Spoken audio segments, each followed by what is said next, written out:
Good evening. It's good to see these chambers filled, and just wonderful to have the Girl Scouts and Boy Scouts with us tonight.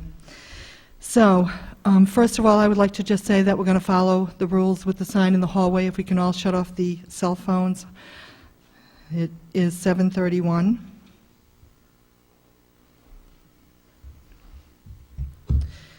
And I'd like to call to order the Town Council regular session, 7:31. The date is Monday, March 12th. And before we begin with the pledge, I would just like to have a moment of silence for the passing of two wonderful people that have given back to their community. The first is William Patrick Souza, who's the father-in-law of Steve Alford, father of Mary Lou Alford, served in the United States Army during World War II, former president of the Bristol Town Council and former mayor of Bristol.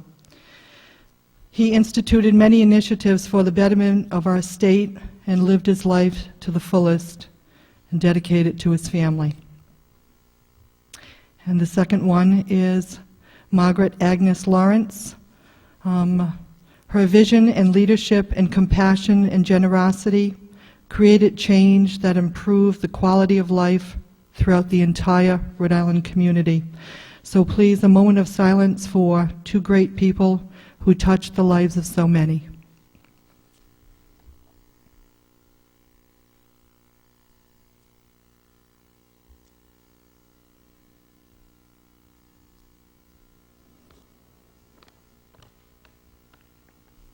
Thank you. At this time, we're going to have the Pledge of Allegiance, and we're going to call all of the Girl Scouts and the Boy Scouts up front to lead us off in the pledge.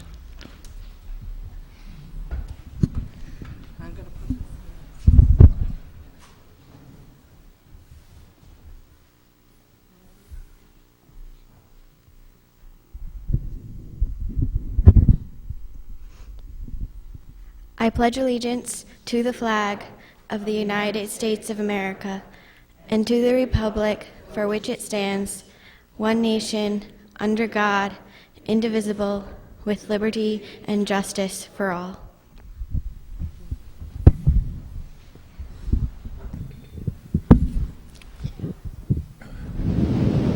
Dale, could we please have the roll call? Council President Whaley. Present. Council Vice President McAtee. Present. Councilwoman Eddy. Here. Councilwoman Fogarty. Here. Councilman O'Neill. Here. All members present. Thank you. At this time, I'd like to move up on the agenda the proclamation for the Girl Scouts. Could we have a motion, please? So moved. Second. Okay. We have a proclamation for the Girl Scouts today. And it is Girl Scout Week, and the Girl Scouts have their celebration, 100th birthday. So this is quite an exciting time. So we have a proclamation from the town. It is, whereas Monday, March 12, 2012, marks the 100th anniversary of Girl Scouts of the United States of America, founded by Juliet Gordon Low in 1912 in Savannah, Georgia. And whereas through Girl Scouting, girls grow in courage, confidence, and character, and learn to make the world a better place. And whereas throughout its long and distinguished history, Girl Scouts, the preeminent organization for girls, has inspired millions of girls and women with the highest ideals of character, conduct, and patriotism. Whereas Girl Scouting takes an active role in increasing the interest and skills level of today's youth in math, science, and technology careers, and to fulfill our country's economic needs. And whereas through participation in Project Undercover, a council-wide community service project, every girl will learn that she can make a change for the better in her community. And whereas the Girl Scouts of Rhode Island, Incorporated, which serves 12,000 girls in the Rhode Island area, will be celebrating 100 years of an American tradition with more than 3.4 million current Girl Scout members nationwide. Now therefore, we, the Town Council of the Town of South Kingstown, do hereby proclaim the week of March 11th through the 17th, 2012, as Girl Scout Week in the Town of South Kingstown, and urge our citizens to support Girl Scouts in their endeavors.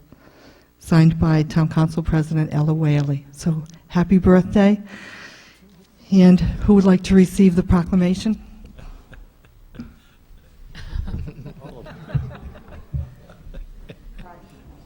Congratulations. Yes, that's great. Come on up, everybody. Thank you very much indeed. Appreciate it. Thank you. Thank you so much. Oh, well, yeah, you can go down to Mr. O'Neill down. But I don't need a shoe. Oh, what do we got? I gave it to the chief. We'll get it. We'll get it. We'll take care of that, thank you.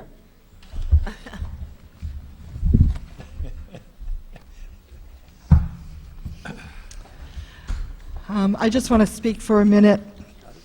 I was able to be a proud participant in a ceremony that they had for Girl Scouts Saturday, March 9th. It was called Once a Girl Scout, Always a Girl Scout. So I just want to thank all of the leaders that organized that wonderful event celebrating the 100th birthday of Girl Scouts all over the world. And I just want to talk to the girls for a minute about all that you learn through Girl Scouting will help you to meet success as you reach adulthood. It teaches you to take on any challenge and be confident and be responsible, resolve conflicts, and bringing people together for a common cause, inspiring your own personal development. So I'm just really proud that you're here today and thought that that ceremony that you conducted on Saturday was just absolutely delightful. And reflecting back with a lot of what I learned when I was a Girl Scout and what you learn as a Girl Scout, a lot of it is used and implemented here at the Town Council table. So, in many careers that you'll be seeking. So, stick with it, and congratulations and happy birthday, Girl Scouts of all over the world. Thank you for the cookies.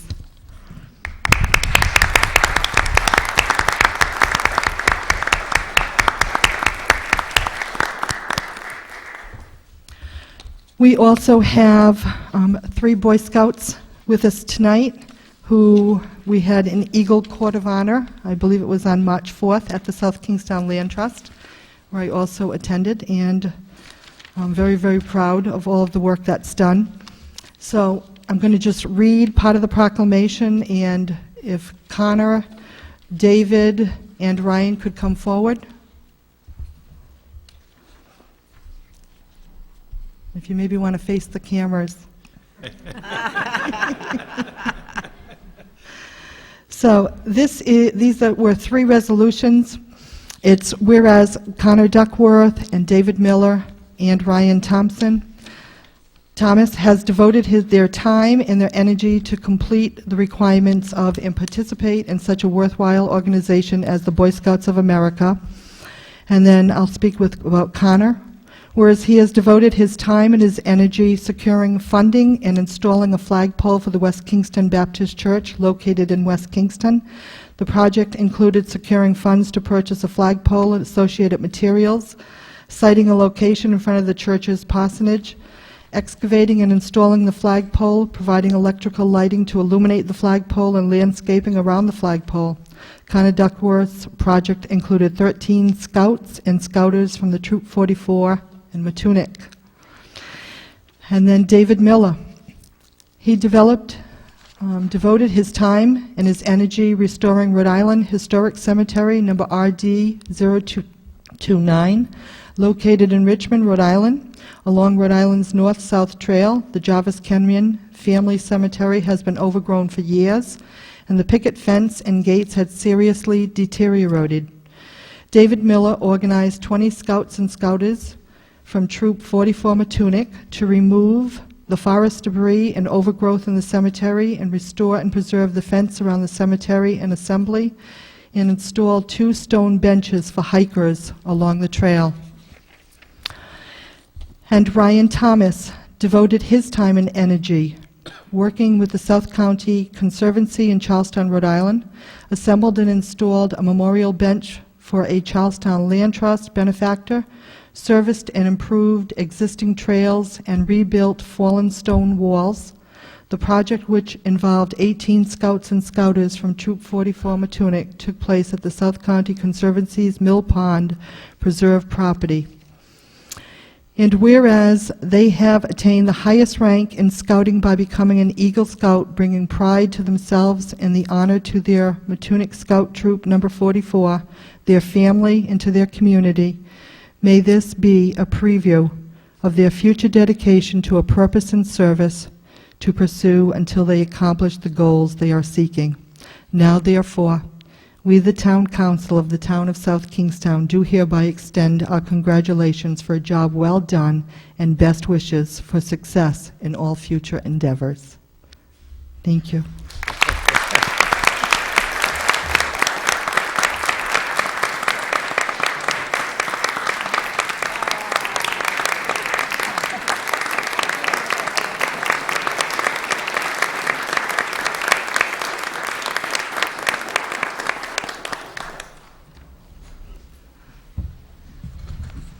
That definitely was a Kodak moment.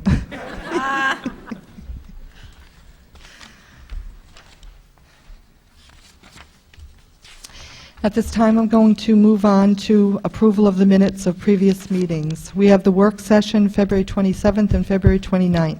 I move approval of those minutes. Second. We have a motion and a second. Ready to vote? All in favor? Aye. Opposed, abstention, motion carries 500. We have the regular session from February 27th, 2012. I move approval of those minutes. Second.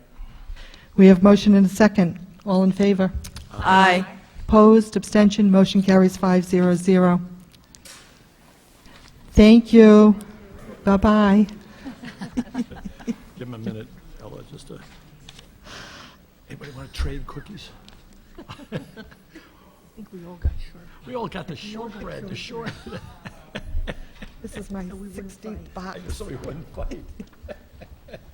This is your 60th? 16th.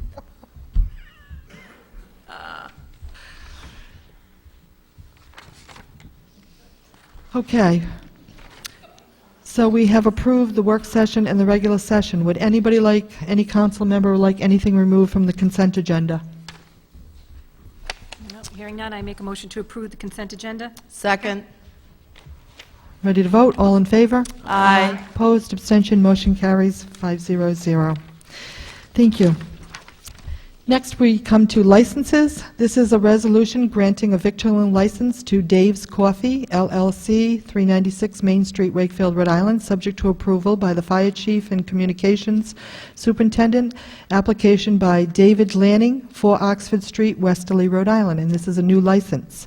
Do we have David here? Do we have anyone to represent Dave's Coffee? Okay, I'm just going to move that. We'll put that on hold until a little bit later. Which brings us to the second license. This is a resolution granting a theater license to Courthouse Theater Company, doing business as Contemporary Theater Company, 323 Main Street, Wakefield, Rhode Island, subject to approval by the Fire Chief and Communications Superintendent. Application by Christopher J. Simpson, President, 145 Enterprise Terrace, Kingston, Rhode Island. And this is a new license. And if you'd like to come to the podium and state your name, Mr. Barrett.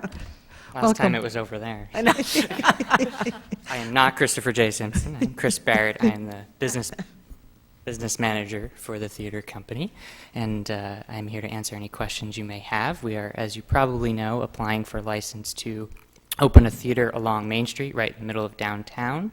Our plan is to do programming there year-round, predominantly plays, of course, theater and theater-related programming, and we're aiming for a July opening, and we'd love for you all to come. Do we have questions here at the table?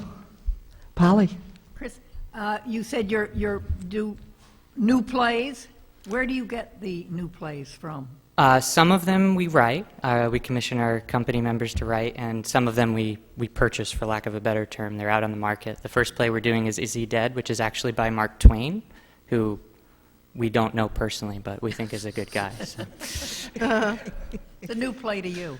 Yes. That's great. Further questions here at the table? Carol? Chris, you're moving into the Herra Gallery, is that correct? Yes, it was the former Harrah Gallery. They've since moved out. Oh, great. And how many plays a year do you plan on doing? Approximately 6 or 7. Very good. And you'd be open, these are usually on weekends, right? Yes, usually Thursday, Friday, Saturday, and sometimes on Sunday for a matinee. Very good. Not every weekend of the year, obviously. Kathy? And your seating number, and then just the general price of your tickets, just to let people know. Sure, absolutely. Assuming the fire marshal's okay with it, we're aiming for a 90-capacity theater, stadium-style seating, and our ticket prices actually range from $0 on Thursdays to about $20, depending on the play. So we have something for everybody. Great. Any other questions here at the table? Free entertainment, you can't get better than that. I work behind the scenes, so actually most of our company is at our space in the Commons doing an improv show. So if you'd all like, we have another show down the road if you want to come. Okay. Okay, or you can stay here. Carol? So, Chris, you're going to continue to keep that space at the Commons? Possibly. The space is made possible actually by the generosity of the folks who own the Commons. So as long as they let us stay, and they've said that we can stay until they find essentially a paying tenant, we won't be doing plays there, but we'll be doing some educational programming and office space and Great. things like that. So we have to owe them a thank you as well. Yes, that was good. And I have to say, I went to the last play, and it was absolutely fabulous. Well, thank you very You did an outstanding job. So, Jim? Any funding plan, any capital? Yeah, we're actually we're doing a campaign now, and if you'd like to donate, we're tax deductible, Jim. I can talk to you afterwards. We are, and obviously how grand the theater will be will depend on how generous the community is, but we've gotten a lot of community support and a lot of great feedback, both from the neighbors around us and the community at large, so we're quite optimistic. You're going to plan some gala opening evenings, premiere Yes, nights? July 6th, mark your calendar, you're all invited. Thank you. Thank you. Okay, and I do have to ask, do I have to recuse myself from this piece, or just wait till the Phil's piece later on? I need an attorney to advise. I think you're okay with I'm good with this one. Better safe than sorry. Thank you. All right, I move approval of new license B. Second. we have motion and a second. Any further questions? All in favor? Aye. Opposed, abstention, motion carries 500. We wish you the best of luck. Thank you guys very much. Next, we have a resolution granting a holiday sales license to Cox Solutions Store, 35 South County Commons Way, Wakefield, Rhode Island, subject to approval by the Fire Chief and Communications Superintendent. Application by Irene Ficara, 170 Utopia Road, Manchester, Connecticut. This is also a new license. Do we have Irene here? Anyone here to represent Cox Solutions Store? Okay, so I'm going to hold those just till a little bit later, if that's okay, Dale. Okay. Somebody's going to have to remind me just to remember to come back. All right, which brings us to a public hearing. I'd like to open the public hearing relative to an application for a license to keep and sell alcoholic beverages in South Kingstown in accordance with the general laws of 1956, as amended as follows. This is a Class B limited liquor license, application for a Class B limited liquor license by Woodhouse Fire and Cold Pizza, LLC, 402 Main Street, Wakefield, Rhode Island, by Paul K., member for the dining area in accordance with the special use permit granted by the Zoning Board of Review on December 21st, 2011, and is further defined in a site plan on file in the town clerk's office. Said license is contingent upon the issuance of a certificate of good standing from the Rhode Island Division of Taxation, compliance with all town ordinances and regulations, the payment of any municipal taxes and user fees in arrears to the town, and the correction of any fire code violations. So at this time, is Paul Kay here? Welcome. If you would just like to speak on behalf of your restaurant and your request. Yes, my restaurant is Woodhouse Fire and Coal Pizza. We sell. Lift that up. Okay, Better? thank you. Okay. Well, we sell pizza, sandwiches, salads, wings, and we like to have beer and wine license for just to stay competitive and to goes good with wings and pizza, really. And we've been in business since October, and things are going good. And I think to add beer and wine to it would enhance the business. Okay. Do we have questions here at the town council table? Polly? What are your hours? When are you open? We're open 7 days a week, Monday through Thursday, 11 to 9, Friday and Saturday, 11 to 10, and Sunday, noontime to 9. Other questions here at the table? No, I think parking seems to have worked out fairly well for you. It's a good-sized lot. Yes, the businesses are usually closed probably by 5 o'clock, and we have the whole parking lot, and there's a lot of spaces there. Okay, good. Thank you. That's great. Any other questions here at the table? Okay, this is a public work session, so I'm now going to open the floor for any questions. If anyone from the public has a question or a comment, if they'd like to come forward.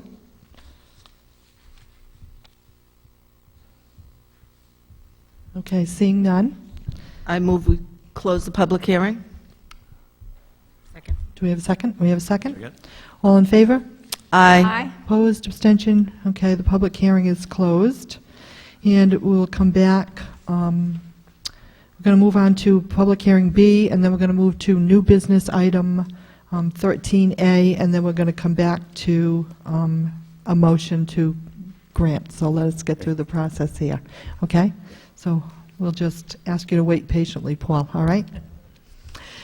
Okay, next is a public hearing. I'd like to open the public hearing for public discussion relative to the need for additional liquor licenses within the community. So at this time, Steve, do you have anything to add?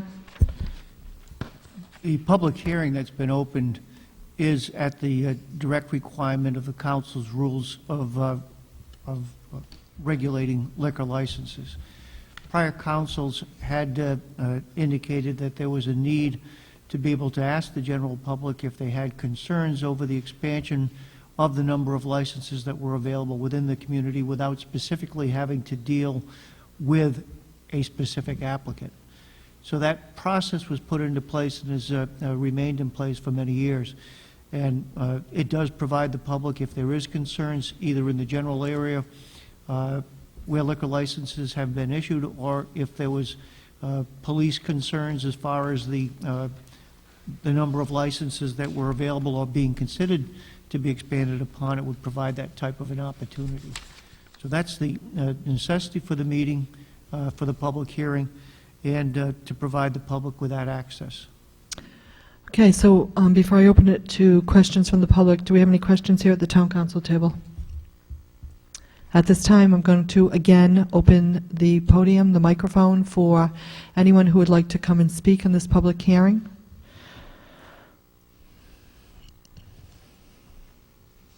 Okay. Seeing none, do we have a motion to close the public hearing? Move we close the public hearing? Second. Motion is second. All in favor? Aye. Opposed, abstention, motion carries 500. Can I also have, I'm not sure that I need this, but I'm going to ask for a motion to move new business item 13A. I move we move to new business item A, 13A. Second. Motion is second. All in favor? Aye. Opposed, abstention, motion carries. So 13A, new business. This is a resolution affirming or amending the town's liquor license rules and regulations, Section 1. The number of licenses for each class shall be authorized as indicated below. And we have, I'm not going to read through it, but the one that we're referring to tonight is Class B Limited. We now maintain 4 licenses. I move that we amend new business item A as it pertains to Class B limited license from 4 to 5 Class B limited liquor licenses. Second. We have a motion and a second. Further discussion? Is there any discussion from any town council? I'm also going to go back out to the public. Is there any last-minute comments before we take a vote? So the motion is to increase from 4 to 5. We ready to vote? All in favor? Aye. Opposed, abstention, motion carries 500. So do I need to read through each one? Class A retail stays at 4? No. Okay, we're good. All right, which brings us back to public hearing A.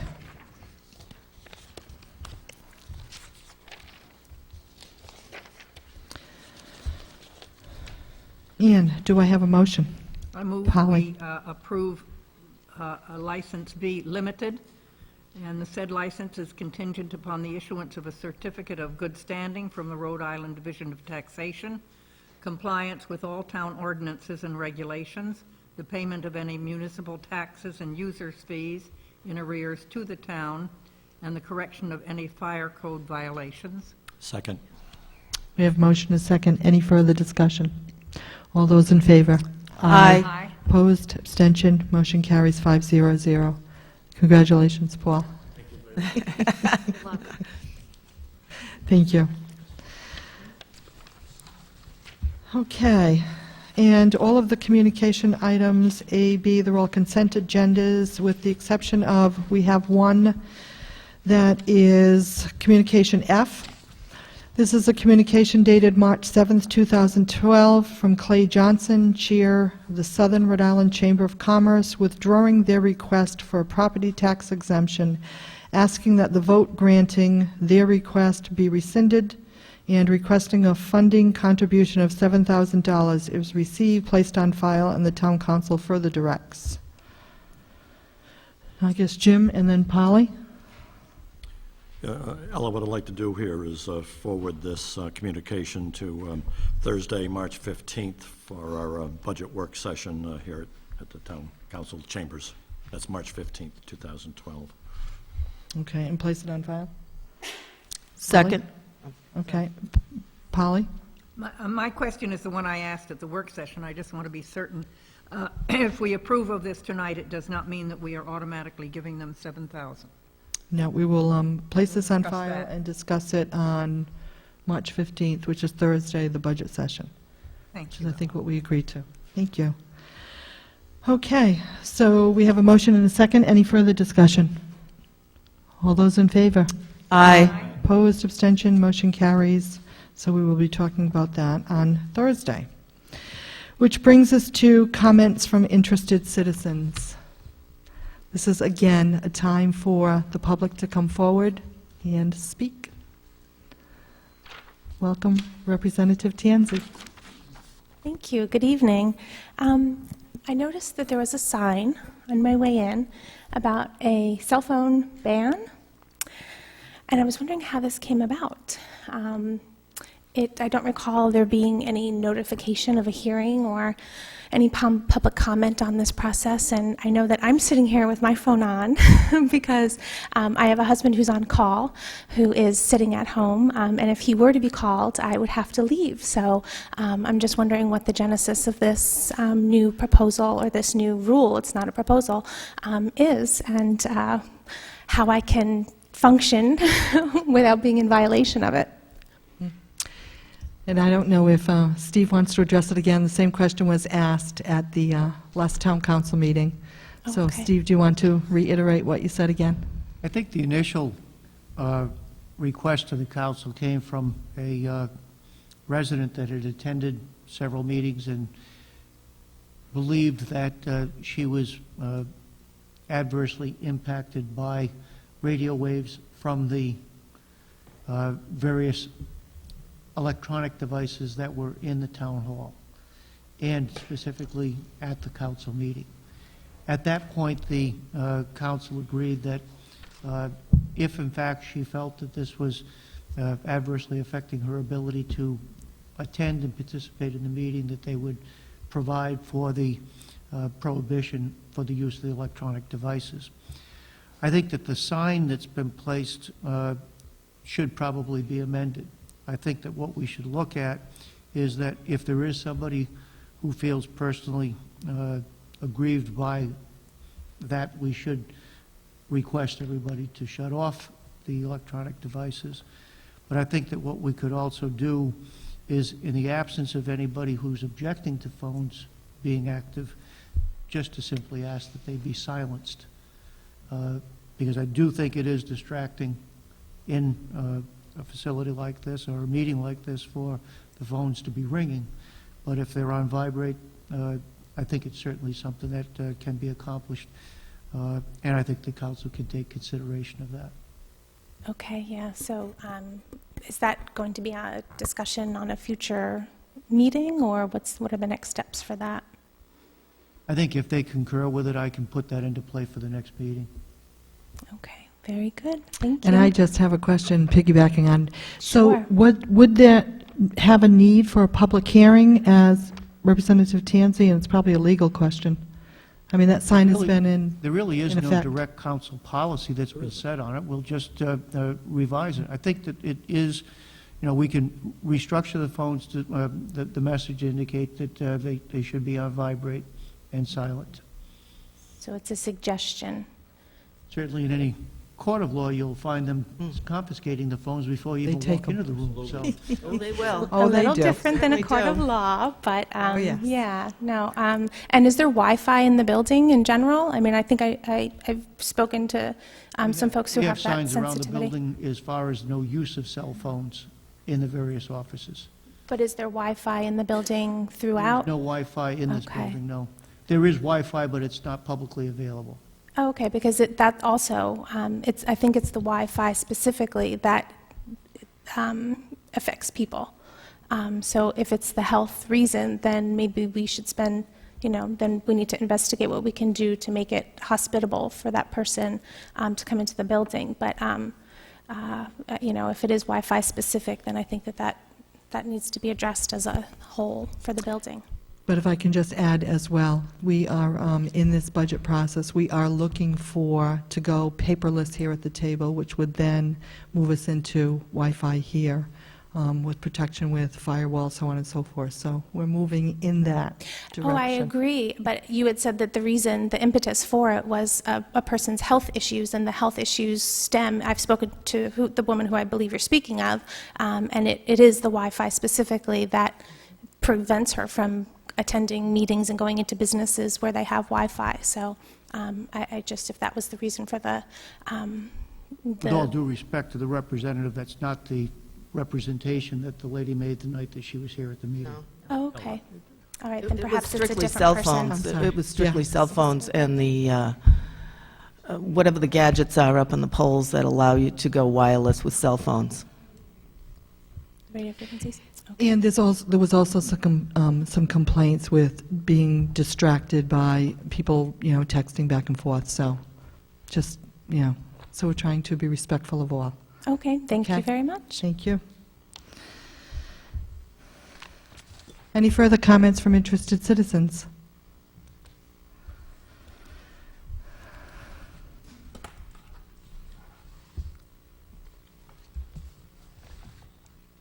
Welcome. Good evening. Maureen Martin, South Kingstown resident. Did I understand it correctly that the issue of the $7,000 requested by the Chamber of Commerce is to be put off until Thursday? Is that a budget hearing? Is that what that We is? do. We had a budget hearing, I believe it was Wednesday night, that we moved to this Thursday. Yes, Oh, okay. And, but would it still be appropriate for me to make comments? absolutely. My public comment. As a taxpayer in South Kingstown, I would urge you to not grant their request for a $7,000 grant or donation, or I'm not sure what the terminology is. I have not seen the letter that I understand was sent to the council. As I had talked about previously at one of these meetings, I believe that they are not a 501(c)(3), excuse me, which would make them a charitable organization, and which would, I think, put them under the category of being eligible for some sort of either tax abatement, which is what we were talking about previously, or some sort of grant for whatever reasons they're asking for it for. I'm not really clear about that.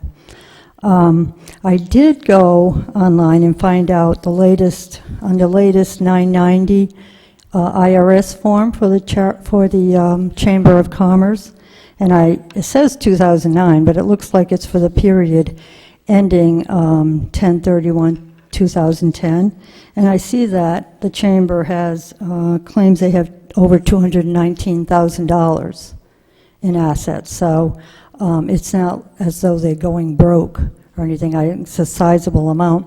Interestingly, while I was looking at it, I do notice that they, for IRS purposes, identified themselves as a 501(c)(3). Once again, pertaining to be a charitable organization, which they're not, as we know by our Wikipedia history lesson from a few weeks ago, that they're actually and by their own testimony, that they're a 501(c)(6). C6, thank you. I'm better at colors than numbers and letters. I told you that before. So I would just request that you not consider giving them that. Would I need to come to the Thursday meeting in order to address it?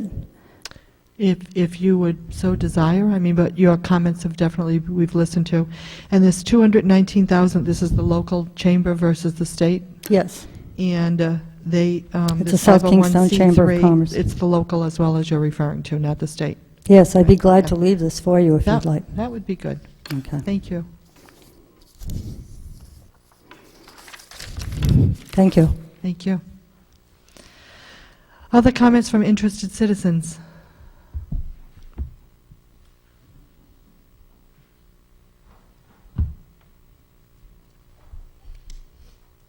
Welcome. Hi. Hello. Jonathan Daly LaBelle. All right, I have, I guess, a couple items here, but one is budget related, and I'm just wondering where there has been some favorable budget news. I was just looking through some of the budget detail that gets put together, and I was really impressed. I don't have it in front of me, but I was very impressed with the amount of use our library system gets. And so I know that the library, I don't know if all the libraries or if it was just Peacedale, but used to be open on Sundays.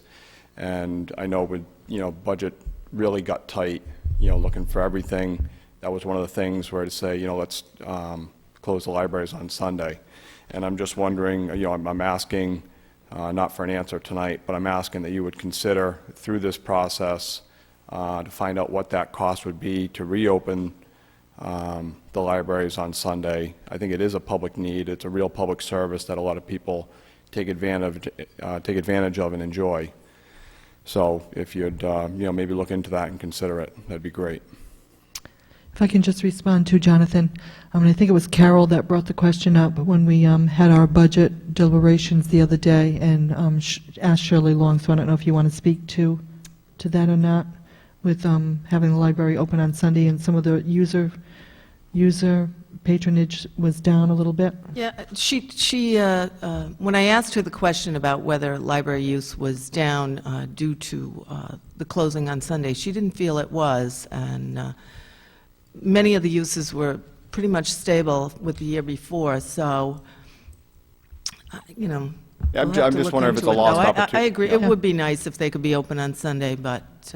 especially in town, people are out, if they have time, if it's a nice day, they may not be at the library, but if it's not, or, for whatever reason, people have projects to work on and not everybody has access to computers, So it really is kind of, that's what I'm thinking of in terms of, in a way, it's kind of serving the people who need that service the most.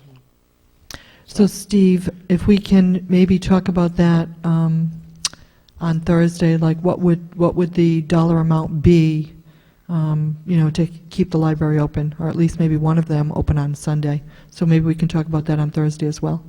Certainly we can. We could probably also talk with every single department's needs that have not been addressed in that budget rather than singling out one.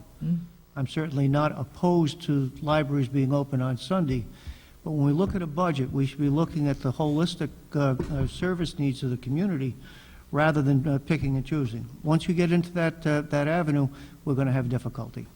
Okay, thanks. Okay, I'm just an interested citizen. I'm looking at one thing that's of interest to me, and I'm bringing forward, and I'm looking for the public servants to consider it. But I understand you guys need to look at the whole picture. This is not really budget related. Maybe this is a planning question I have, kind of more in a general thing, and not necessarily looking for it to be answered tonight, certainly. And I don't know how this would be looked at or spoken to. But a lot of the development that we've seen over the last 5, 6, 10 years, much of it has been for residents over 55, and I understand that there's a need for that. I think the town, in a lot of ways, rightfully so, trying to control growth, trying to kind of keep a check on population of the younger folks who need to get educated, et cetera. Look at the open space and preserving land as a growth management tool from that way. And I think that this, the over 55, I just would like to learn a little bit more about, are there any policies that kind of encourage that? And, if so, is there a way to alter that so that maybe some of the housing could be open for, people who have children that might be of school-age population? And if there isn't, is there a way to maybe encourage that? Is that something that the town would like to see? And I think a little bit of the budget concern, I think, is lessened to an extent as now the state is basing their funding formula upon the number of students. So I think if handled properly, planned properly, it wouldn't have to have the same budget impact that it used to have. So that's that, and I can just leave that if that's all right. That'd be great. All right. The last few meetings, there's been a lot of talk about, I guess I'll wrap up, saying, good government, and questioning process and what's getting approved and all these types of things. And, I think one of the constant things, advocacy I brought forward, is looking for good government. So I enjoy the discussion. I just want to bring forward into this council, there was reporting in one of the local newspapers that one of the school committee members has missed quite a number of meetings. I guess it was 17 meetings over the last year or so. And I don't know what that the percentage is exactly, but I believe it's about half the meetings that this person has missed. And, so that's school committee, it's not town council, but, basically I kind of do a reminder that, everybody that is here serving is a public servant. So that's, our town council, it's our school committee, it's our representatives, et cetera. And it's right in the bylaws of the school committee, Article 7, Section 3. It says members fulfill their obligations by participating in meetings. The method of participation is discussion, deliberation, debate, and voting. And then there's 15 statements. And one statement is, attend all regularly scheduled committee meetings and become informed on issues to be considered. Okay, so attend all regularly scheduled. I mean, it's like one of the most, it's kind of common sense, but it's like basically one of the most basic things you can do in terms of public service and being a public servant. And so I wonder, in not even meeting that basic need, most of the other items that are listed there, those 15 items, I wonder how well that anybody that misses that amount of meetings can be performing that. And also looking at Article 3, there's 23 items that these people that serve the public are responsible for, and I'll just read a few of them, to identify educational needs in the community, to develop education policies to meet the needs of the community, to provide for the evaluation of the performance of the school system, and to have responsibility for the care and control of the schools. Can you just quote the document that you're reading from, please, I'm reading Jonathan? from the school committee bylaws. All right, and have you brought this forward to the school committee? I will tomorrow night. All right, is there action or something that you would like the town council in reference to do? well- Because the attendance here at our table is, I can't Yeah, speak and I will, highly enough. no, and I will say, I've had disagreements maybe with all of you at one point or another. Some are light, some are a little heavier. Some I seldom agree with, okay? But I do have to give credit that, all of the people in this chamber that serve, you're here. There's no doubt about it. You people are here, you serve, agree, disagree, whatever. You guys serve, all right? But you are servants here, and the servants over there, and I would like for you to consider what action you should take, what action would be appropriate to, call out this individual. I don't know if there should be any repercussion or not, but I'm not sure there's any action that this town council can take, but I refer to our legal counsel. Well, there's no formal action that this council can take if on, you know, Right. collectively of one voice you want to say that attendance is important, then I believe that's appropriate. maybe there should be a resolution to that extent. I don't know if calling for a resignation is appropriate or not. Yeah. But I do know, previously, 2 years ago, there was a member that missed 10 meetings, and that person, won election in any case, and now serves as the chair. And so it seems like, attendance, the public service concept doesn't seem to be over there in some way. And so maybe it needs some recognition. I'm glad that it has been reported on. There was some due diligence done to bring this to the light. And again, I've been listening in this chamber to some people coming to the microphone looking for good government. And so I would think that they would be bothered by that too, because they have some influence. So maybe it's just a question, it's a bit of formally bringing recognition, maybe a resolution. I'm not sure if resignation is appropriate or not. But it's, basically there's now kind of a track record because there was one member that missed 10, now is the chair of the school committee. So clearly there's no consequence. So now there's somebody that's missed 17. Right. And I just don't know, the schools are here all the time. It's like 80% of the budget. So I'm just going to Who's try minding to the store? come to some closure you. here. If you could bring that to the attention of the school committee. I'll be there tomorrow night. Right, they are elected officials, and I don't see our role here as town council, and I can appreciate how you're linking it in with good government. I think that, we can speak for ourselves here at the table, and I think that needs to really be addressed with the school Well, committee. I agree, but I don't think it should be tolerated by any elected official. So I really would like to have all the members here stand for attendance, saying that it's not acceptable. I would like to see our representatives and senator make the same statement, and I would like for all school committee members to make the same statement. You all have a responsibility to serve the public. Thank you. Thank you. Carol? I'd just like to say attendance is very important in any elected spot, and so I do agree with you on that point, Jonathan, but sometimes people have emergencies or medical situations that allow for lack of attendance, but I'm not suggesting that that's the case, but I do think attendance is very important. Thank you. Any further?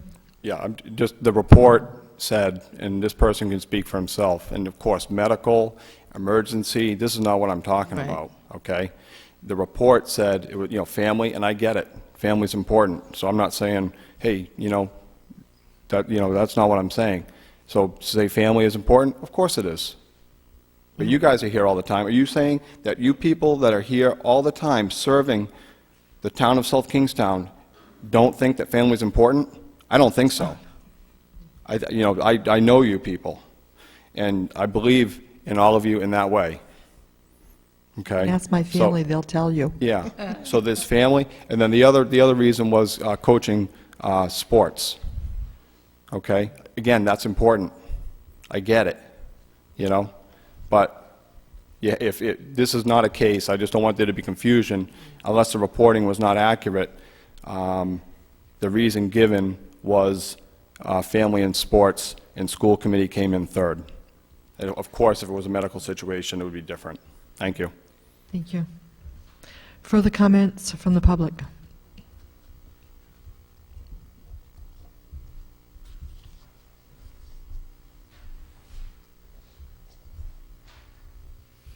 Welcome.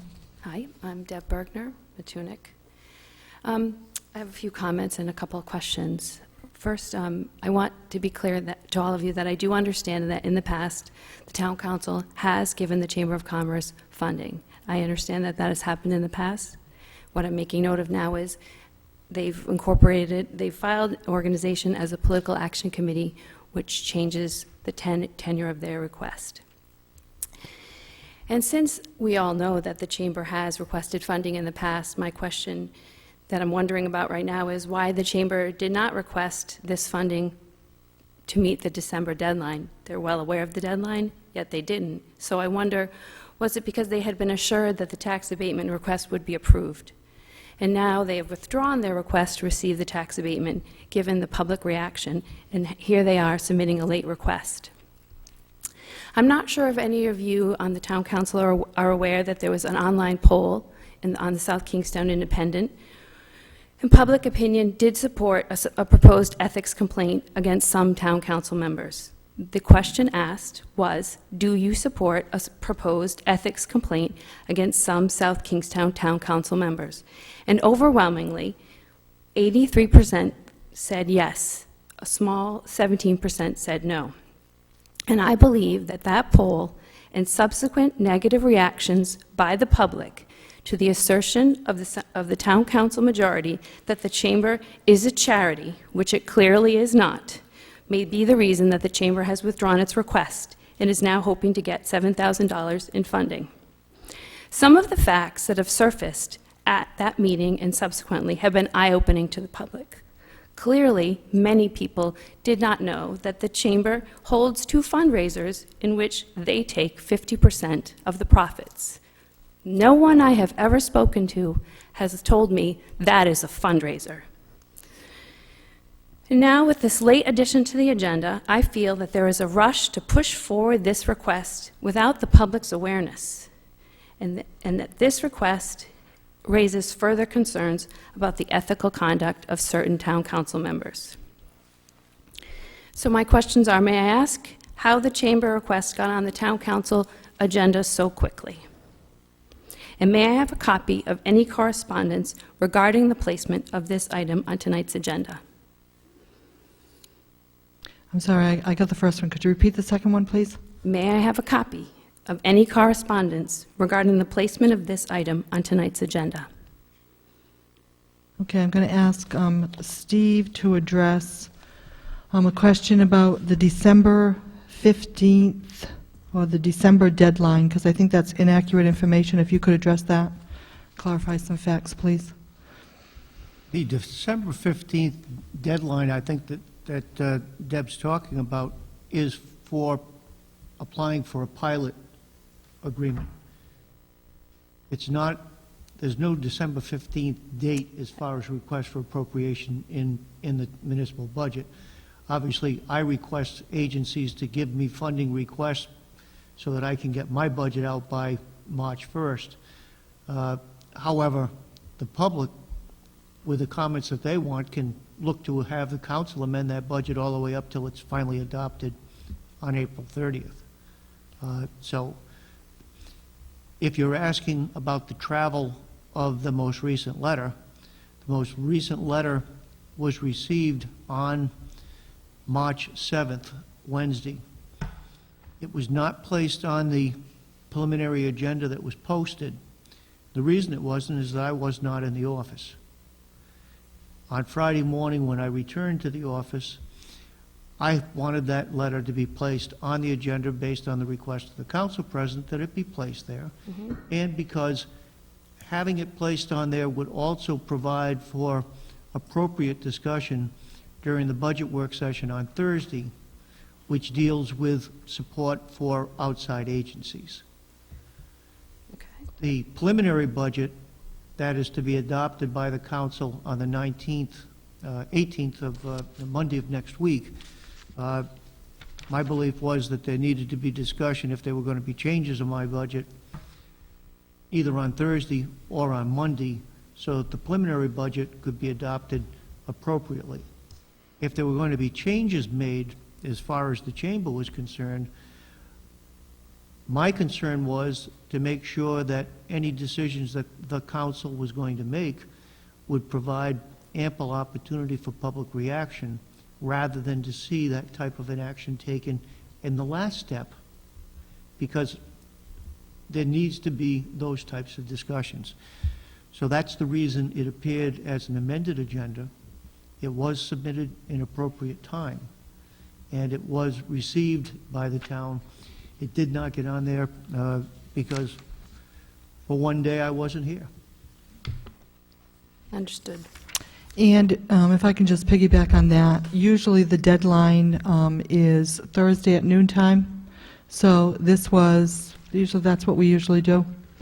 This was received before then. So we handled it like any other letter that we would receive as a communication. Let me make sure that it's clear. We attempt to get everything in by Wednesday at noontime, but we do take things up till Thursday at noontime if necessary. Because we're trying to accommodate the public, and we're trying to accommodate the council in terms of not having things wait 2 weeks. So it normally is a process where if it gets in on Wednesday, it's certainly going to be out on Monday, which was not going to be the case here because my staff was not aware as to how the matter was to be handled. And is it a copy of the correspondence? Is it online now? The only correspondence that I have at this point is the letter that was received on March 7th. Right. And is that available through our website? It's on the website now. Yeah. Okay. So that's the third question. May I ask- Second question. May I ask a clarification on the requests? So from what I'm hearing, any public agency can still come forward and ask for an amended request. Someone could come, like Thunder Mist or... Just like Jonathan came forward and said, can we add something to the budget to deal with Sunday Library, any of those requests can come forward. Whether it's outside agencies or whether it's increases in what the funding levels are. Remember, the only thing that the town manager puts out is a proposed budget document. The document that's adopted by the council is their budget document, and there's many times that there's adjustments that are made to it. And that's their responsibility. So on Thursday, we'll have the conversation about whether this funding is shifted over? On Thursday, we've got the entire Public Safety Division, as well as human service agencies, and the agencies that are outside agencies that have funding requests. All of those items will be discussed on Thursday evening. Okay. And are there Starts at 6:30. Are there published guidelines for those requests? Do you have a, You're losing me, Deb. Guidelines for what? like, what rules and what regulations, or just anybody could request anything? Well, I mean, the budget process that's in place today, if you want to request them to add to the budget or subtract to the budget, you only need 25 signatures Okay. before the April 30th date when they have to adopt the final budget. So the general public has the opportunity to require the council to take specific action on any budget item. Obviously, if it's over $250,000 and it goes to a referendum, that's a whole different story. But the charter was set up in such a way to ensure that people had the opportunity, if they did not agree with the council's preliminary budget, for them to be able to have a specific discussion on those questions with 25 signatures. So, you know, if you are dissatisfied with something in the March 19th adopted budget, with 25 signatures, you can require the council to affirm or deny that resolution that you place forward. Okay. Thank you. Thank you. And Steve, could you just take that one step further, and the day that we look at those additions or deletions with 25 signatures, do you know off the top of your head what that date is? The request, the 25 signature April 30th. petitions, I believe, have to be the day of the council meeting, the April 16th? I think was it's it, April Bill? 30th is what I have. No, that's when you're going to address the questions. Consider They have to be petitions. filed in advance. Right. The So- filing in advance close date is, I believe, the Monday council meeting, isn't it, Dale? It's Monday, April 23rd, is the last day for petitions to the preliminary budget. But you would then deal with any of the petitions that were found to have adequate signatures on the 30th when you were dealing with the adoption of the final budget. Right, April 30th is when we consider the petitions here at the table. But the petitions have to be filed by the 23rd. Right. So By I the just wanted to 23rd. give you Okay. that extra information. Thank you. Thank you. Further comments from interested citizens? Okay, seeing none, I just want to mention a few things here. First of all, I want to thank Terry Murphy and Karen Ryan for getting us 2 more participants to represent the town council at our spelling bee, for South Kingstown Care Spelling Bee, which Carol and I, did go to on Friday night.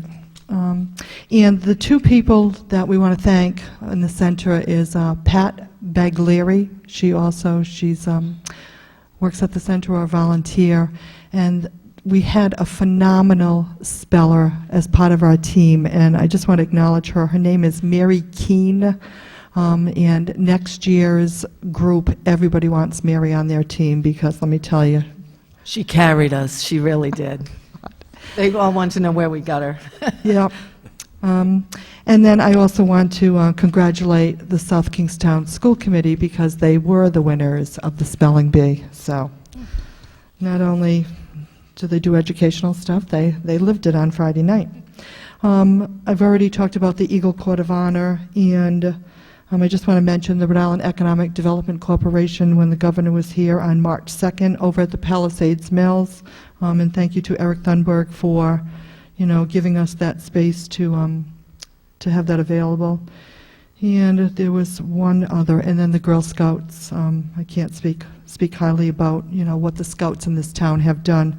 And last but not least, Town Council members, March 16th, we have the Healthy Designs, and we'll be listening to that very, very soon. Places by Design at URI on March 16th. So does anybody else have any other comments here from the table? Different functions they've been to? Okay, I'm going to move on to the town manager's report. I've advised the council that there is a whooping cough and seasonal flu vaccination clinic that's scheduled in South Kingstown. That's going to be March 21st, 4 to 7 at the high school. There certainly people with insurance cards are asked to bring them. However, people without insurance will be vaccinated at no cost. So that is being administered through the town's EMS division, working in conjunction with the health department and the wellness company. So we want to get that information out. So far, there's been 3 clinics held in the state. They're averaging between 50 and 75 people. This provides an opportunity for people that are uninsured or people that are insured that haven't taken the opportunity to get the either the booster shot on the pertussis or dealing with just a seasonal flu shot. So again, March 21st, 4 to 7 at the high school. They'll be using the Columbia Street parking lot, so it'll be in the front of the building. If there's questions on either of the reports that have been prepared since the last meeting, I'd be glad to answer any questions. Thank you. Any questions here for Steve? Kathy? Kathy? Steve, just on that pertussis, is there a particular age group with, that the boosters might be wearing out, like in the older patient population? I used to do vaccines, so it's changed from and there are people in the past who might have had reactions to a pertussis vaccine, which it's now changed, and I won't get into the whole technical part of it, but it's not alive, it's considered this acellular. That's something I wouldn't be able to... I didn't know if there was something in the letter there, because I know a coworker of mine, developed it, caught it from his own child, and this is up in the Massachusetts area. Obviously, there's been a big issue with this whole pertussis thing, but there are some people in a certain age group. I would say to people to go to the Department of Health website, because it might be people who are our age that we haven't had that booster in a long period of time, most of these kids have had it, and the kids who haven't are, you know, passing it on. There gets to be a group in around the 12, the 6th grade, that area, that seems to be an issue, and then it's a jump up to people who are about, well, in my age group and above, that they might be wearing out. So it might be something that the people in the town might actually go to the health department. I don't know, Nancy, you look like you might know something about that. You're shaking your head. Oh, no, you don't. And go, because it is catching up with people in, I know, in the mid-40 range, and that 6th grade group, it seems to be kind of targeting. So I think it is pretty important thing that And I people think go any around. questions that people have, they can contact the Director of Emergency Medical Services, and that number is 788-9785, extension 1. Okay. And that's Mike DeMello. Okay. So Mike's coordinating this. I think he may be able to address those questions. I mean, I think that the pertussis became with the scare that started in Barrington with the, I guess it was the middle schools. Right, right. So, and that was where they were talking about the need for the boosters. But I think this is much broader than that, but Michael would have to answer those questions. All right, yeah, I just think it's important, because it is, and I know the pediatricians are probably catching up in that grouping, but it's us who it's kind of wearing off on, and it is a different, you know, pertussis shot than it used to be when we were kids, and people used to have a lot of reactions to it, and it's less reactive. So it might be something people might want to really take a look at, because that's not something you want to have. That is a nonstop cough that you can't catch your breath, so, all right. Thank you. Ella? Jim? Yes, Steve, a couple of questions. I've certainly gotten a few calls over the last couple months on regarding the Narragansett Town Council's consideration of a noise ordinance. And I know we've discussed this and we've been through this over the past few years, but any new information that we may have gathered from Narragansett or East Greenwich or Newport, the ordinances that they're following? The Narragansett ordinance that you're talking about, in simple terms, provides that if a motor vehicle standing, moving, or parked can be heard from a distance of 200 feet, that is prima facie evidence that it is in violation of the ordinance. Narragansett has a municipal court. In South Kingstown, we have always used the provisions under the general state laws on mufflers, where we can issue a fix or fine for people that have excessive noise with the mufflers. The concerns that we have with the Narragansett type ordinance is that, in fact, Narragansett's ordinance goes further than some of the other communities, where it talks about, in other communities they talk about a vehicle from 200 feet. In Narragansett, they talk about the potential for multiple vehicles within 200 feet. We think there's going to be difficulty in an enforcement where if you are 200 feet away from two vehicles, to be able to discern which one's making more noise, that would be in violation of the ordinance. So I think that without a municipal court, this type of an ordinance would be difficult for us to enforce, because it would require us to go into the district court level. I think that with the number of complaints that we average, which is really only, I think in the last 2 years we've had complaints from only 3 areas. One being Matunic Beach Road, another being Asapon Road, and the third being Warden's Pond. For us to set up police officers on fixed patrols as a means of trying to abate that type of noise doesn't seem to be an effective use of manpower within the department. What we have attempted to do, where we do end up with the noise complaints, is to post the signs, the movement signs, trailer signs, for educating that these are zones that need, where the noise has to be reduced, or there will be enforcement actions taken. And we found that we've had better relationship with that population riding the motorcycles, where you say there's been too much noise in this area, you need to calm it down, where there's been less of a problem the following week. We won't solve a great deal of this problem with specific individuals that feel that any noise, whether it's a 10-second intrusion into their privacy, is something that they want us to issue tickets on. I just don't think that that's a viable mechanism unless you have your own municipal court to send these through. And I think the ordinance is yet to be challenged in Narragansett as to its enforcement. I wish them success in it, but I'm not sure it's the most viable measure to be able to address the noise abatement problem that they're trying to deal with. I'm not sure there really is a good solution.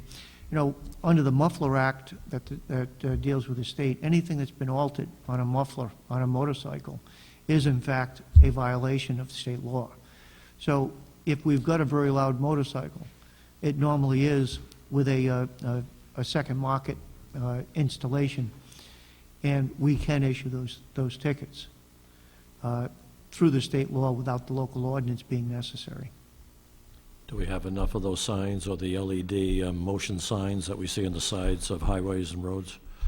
Well, at this point, we've only got one working sign. We're looking at the replacement of a second. Okay. But, you know, we post those in various areas. I think you've seen it, particularly in Matunic. We've had to post those. We normally do it at the beginning of the season, and mid-season, and in the fall. That's when we have the most complaints, obviously, is when the windows are open in houses. My second question, Ellen, it's a short response. I forgot to take it off the consent agenda, but how many automobile junkyard licenses do we have in South Kingstown? Sherman's was on here earlier, consent agenda, but how many do we have? I believe it's only two. There's the one in Perryville, too? Yeah, down at, is it Pitchers? Pitchers or Carpenters or? Ooh, which one? Okay. I think there's only two, Jim, but I'd have to look at it. Okay, thank you. We've had some complaints that there's several houses that people are assuming that there's junkyards that have been created, but as long as I can keep Jeff out on the road, we're trying to deal with that as well. I understand. Okay, any further questions for Steve? Town Solicitor's report. Nothing to report, thank you. Okay, and there are no appointments today, so at this time, I would like to go back to see if there is anyone here for the licenses. Dave's Coffee, do we have David Lanning? Or the Cox Solutions Store, do we have Irene Fakara? Okay, so we'll just carry those over to the next meeting. Okay.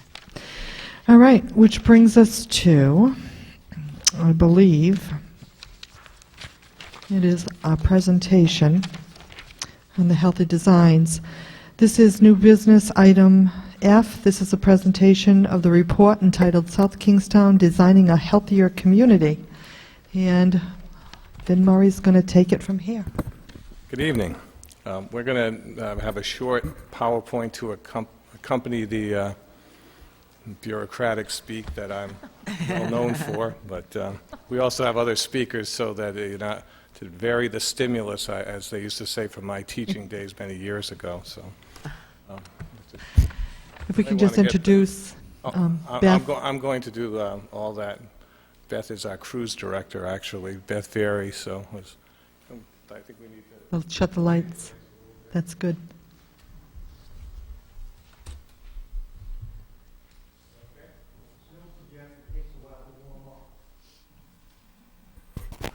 We're a historic town. A lot of our equipment and employees have some vintage to them. So, does it have a depreciation Speaking value? personally, anyway. So, oh, I'm in trouble now.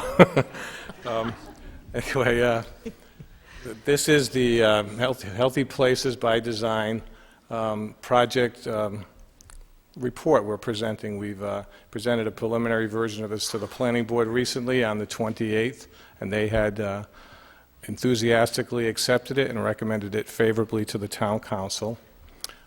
We've had this project is a $225,000 grant funded through the Rhode Island Department of Health.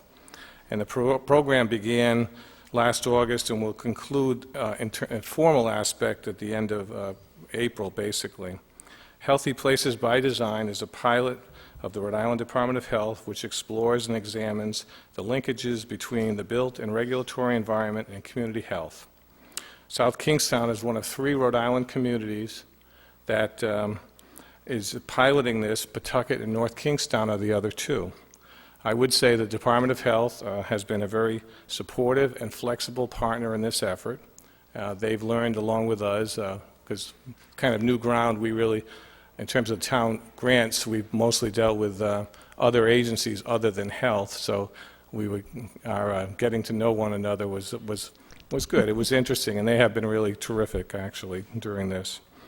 Our partnership for the project team really focused on the South County YMCA, or the South County branch of the Greater Providence YMCA, which is the correct term.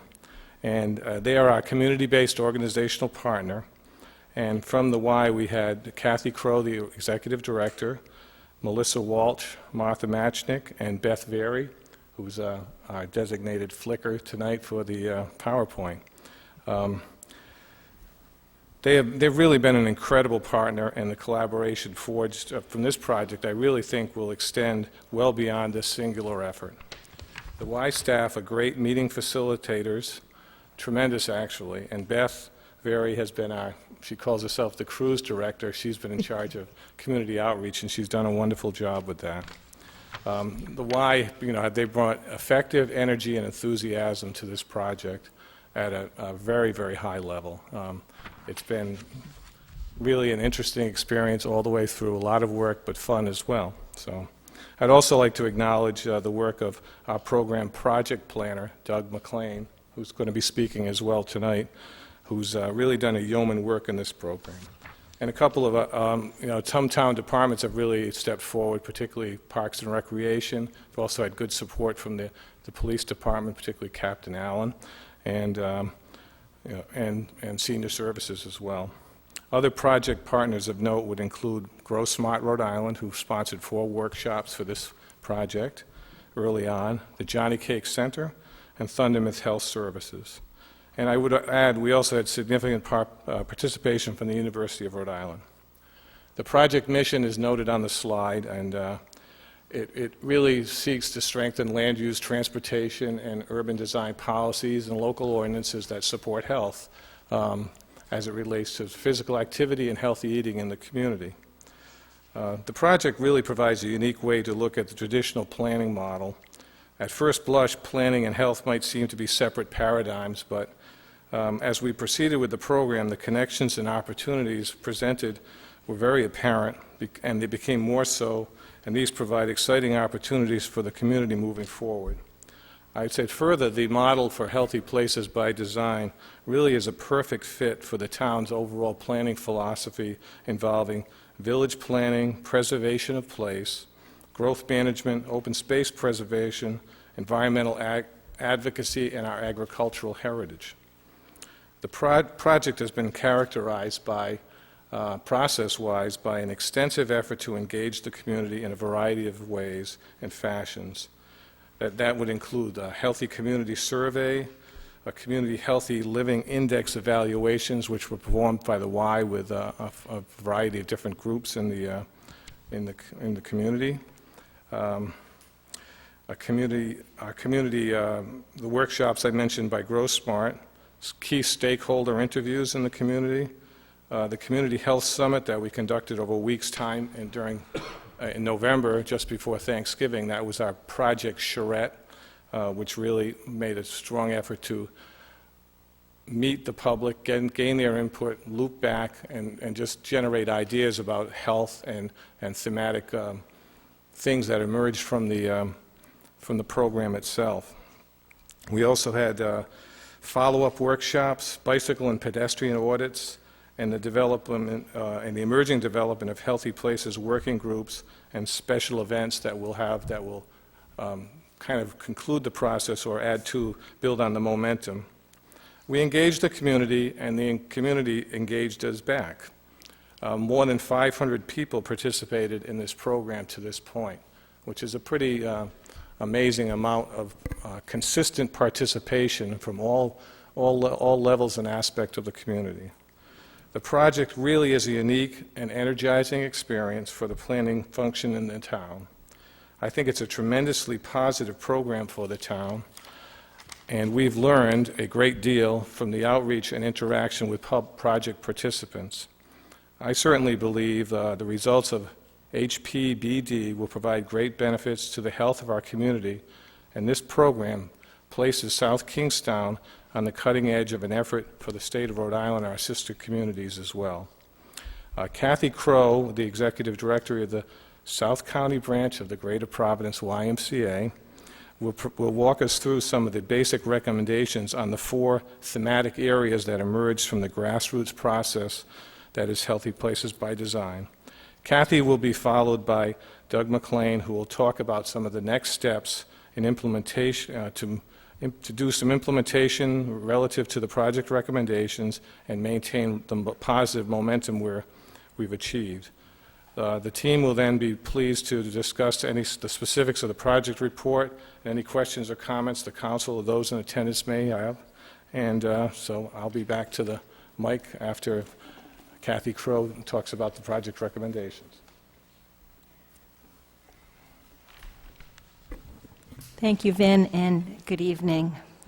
I'm going to talk about the 4 kind of key areas that were identified, the 4 common themes that the project kind of centered around, and those are walking and biking, access to walking and biking, access to recreation, access to healthy food and supporting local agriculture, and improving our villages and neighborhoods. Those were the 4 areas, and we're actually now working with 4 work groups that will bring the recommendations forward.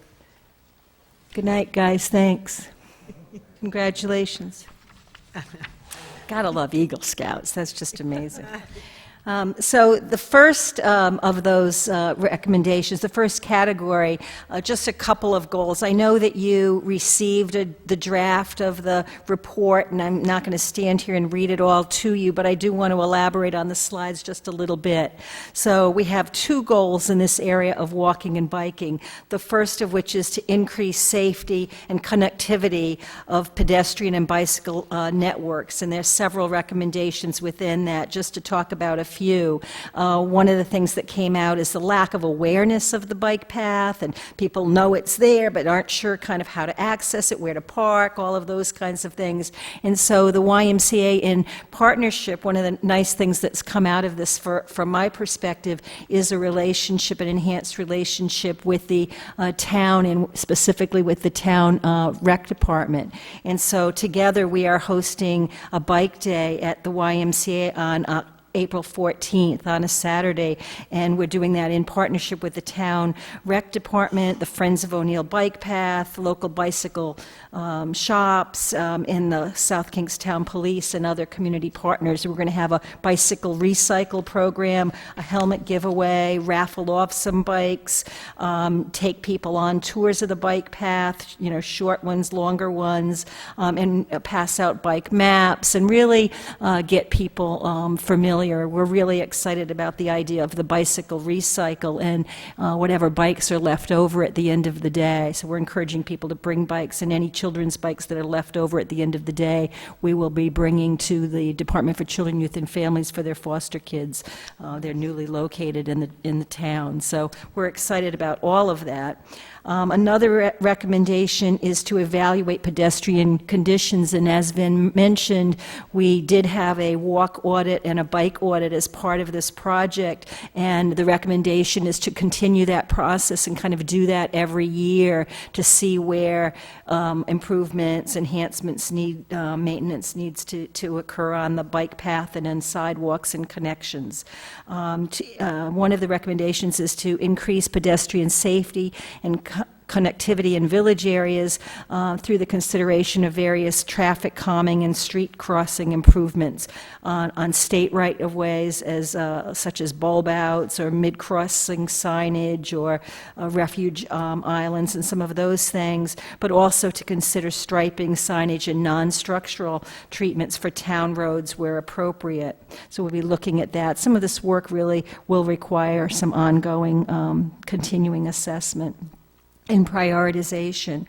The next goal that I want to focus on in terms of walking and biking is to promote street design that is safe, attractive, and efficient for pedestrians, bicyclists, and transit riders. And the Planning and Public Service Departments will coordinate the selection of a town road to potentially serve as a pilot project for use of on-road bike markings and signage. That's one of the recommendations. And the purpose of this pilot road would be to develop a consensus on the design and implementation of bike-friendly infrastructure for other town roads moving forward. Another recommendation here is that the town will assess additional locations for improvements to bike infrastructure. The Y has been working with the town in our bike group to pursue investigating with the Chamber of Commerce and the Downtown Merchants Group, whether they would sponsor bike racks in various locations that we would select. So we're looking into some of that and how that would work. As a possibility. Another recommendation is to develop land development and subdivision regulation amendments to encourage new development, redevelopment, and roadway improvements that are consistent with the complete streets concept that's already been supported by the town council through resolution. So those are some of the recommendations in the biking and walking area. The next area that we focused on, the next area of themes, was access to recreation. And one of the goals here is to plan for and implement strategies to raise awareness of resources and design and redesign existing and future facilities to be safe and functional for all users.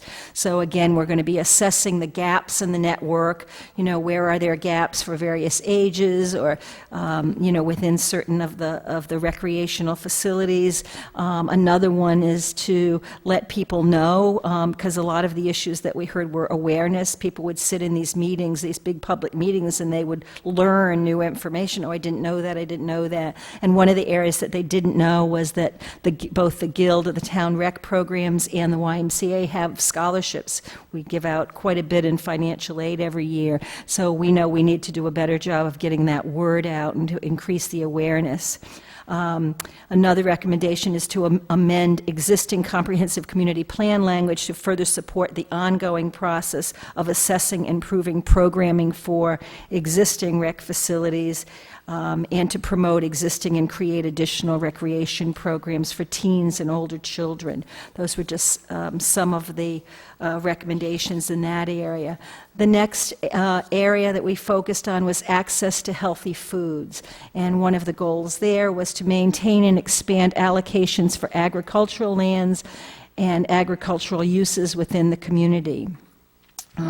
Specifically, recommend to conduct an audit of existing policies and land use ordinances regarding agricultural activities for consistencies with the goals of this project, and the Rhode Island Agricultural Partnerships 5-year strategic plan.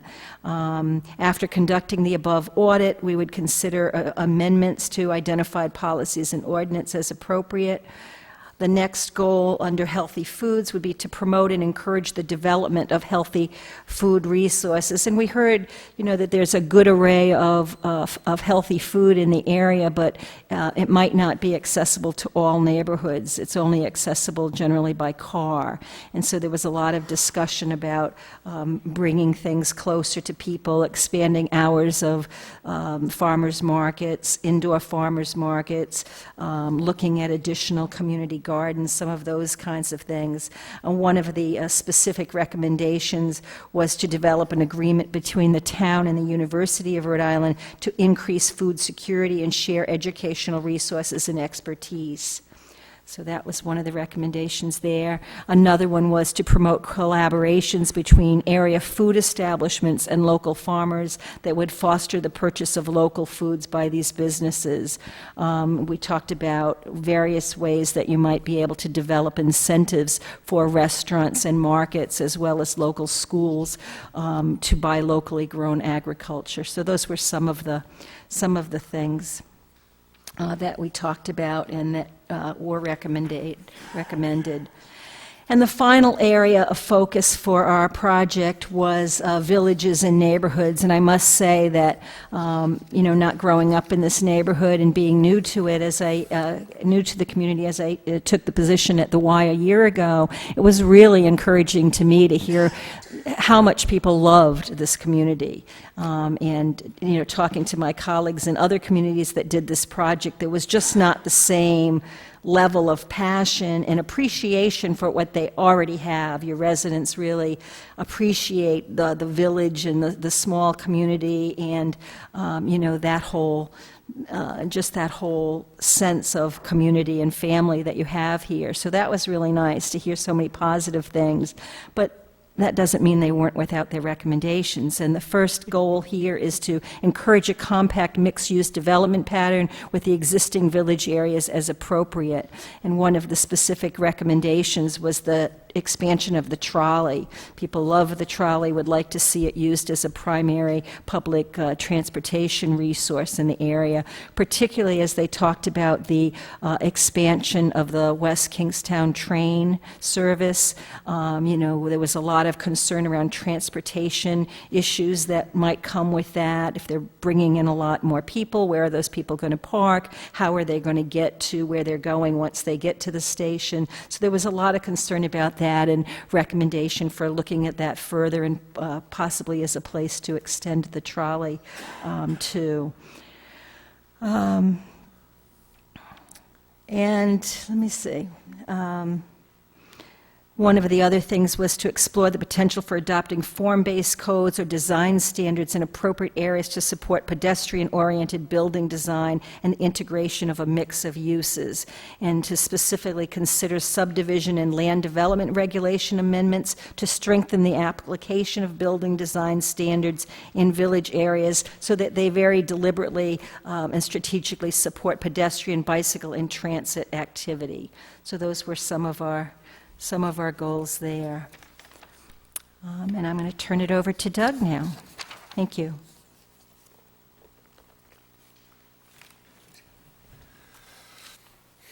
Good evening. I'm going to quickly touch on the next steps for the project and really our process for implementation. One of our major goals was that we did not want this project to come to a halt as we ended the grant. We saw this work as something that was integral to the community. We wanted this process to build capacity for ongoing implementation. The document you see in front of you, we designed this specifically not to read as a completely technical document. We wanted this to be accessible to any residents so that these ideas could still be broadly understood. What you see up here, some of the next steps, the first three bullets that you see, programmatic implementation, the Healthy Places working groups, and the comprehensive plan amendments, those are the three categories that are really defining the implementation process moving forward. And that last bullet there, the leadership breakfast, that's a singular event, but one that's important to all three for building momentum and consensus amongst the town leaders for moving forward, primarily after the grant. We're near our grant closure, but we see this as something that should be integrated into processes moving forward. So to take a look at the programmatic implementation, really this process has fallen into two categories. One is policy recommendations, and one is everything else, which we're defining here as programmatic implementation. This includes local collaborations between existing agencies and really bridging those gaps. As an example, the Town Recreation Department, the YMCA, the South Kingstown Land Trust, through these meetings have come to see opportunities just through the process of understanding the resources and shared opportunities. So they're already looking at how you can collaborate better on programming and opportunities. So all this is without necessary changes to town policy. This is just communication between existing groups. Raising awareness. Kathy touched on the need for a better understanding around financial aid. What we kept running up against is that how many people were amazed at what they didn't know about this town through this process. And what we wanted to do was to develop programs to raise awareness of what are the healthy food resources in town, where can you buy healthy food, and where can you seek financial assistance for recreation programming. And then also specifically to develop events and programs like Bike Day. These are events that have really, the concepts were born through this process, but they're creating and they're now living out through new programs and new events moving forward. So a look at the working groups. These working groups are one of the major results of this grant process. And these working groups have begun to meet, and they are going to continue to meet on a monthly basis. As Kathy mentioned, we have 4 categories and 4 groups that are taking that on. The structure of these groups is informal in nature, so these are not established town committees. These are ad hoc informal groups, but they're really the doers of the non-policy items. All of those items I just touched on, these are the groups that are really the members of these organizations that are collaborating, and they're the ones thinking through and brainstorming these next steps. So they're really major project doers, and they're taking a lot of these programmatic recommendations forward. And these groups are going to continue to gather information. They're going to continue to think through how this can be brought forward in a broad effort. And this really, I think, for the goals of these groups, to maintain that grassroots effort, this process sought to reach out to the community very broadly in gathering input and engaging. And what we want to see is that to be carried forward broadly throughout the implementation process. So we now have, I'd say, a rough guesstimate about 30 to 40 individuals spread out over those 4 groups that are continuing to meet. So, and then the last piece, the comprehensive plan amendments, so the policy aspect of this. These are going to be developed based on the structure of the recommendations that you see in front of you today. They're going to be developed specifically by the planning department with review by all applicable department heads and other municipal staff. And we're setting a target date for completion of those for April 24th, so that's coinciding towards the end of the grant process. So if we're successful, the process will be bringing those to the planning board and then also to this town council for your consideration and recommendation. And then finally, the leadership breakfast, I think, as Ella already described, we see this as a major event. We're going to be presenting all of these recommendations. The goal of this event is to not only bring in community leaders that have been a part of this process already, but to pull in new leaders so that we're broadening the understanding of what the process is, what the main thrust is, and that we're providing an opportunity for more interaction and so that people understand what has happened and what's going to happen moving forward. So we certainly would welcome all of the attendees here to join into that. I'm going to bring Vin back up for any questions and discussion. Thank you. Thanks, Doug. I think at this point in time, we have about 53 persons signed up for the leadership breakfast this Friday at the University Club, which is a good place to be for because there's been a lot of collaboration with the university. We had significant participation, which I think is good for the town-gown relationships on a different level than we've had previously, because a lot of it was around the university's agricultural heritage as well as their outreach towards the community through the cooperative extension for various food-related programs that they support. But this process has been really tremendous in my estimation, because it brought together a lot of themes that we often might have had in the back of our mind, but it brought them to the forefront.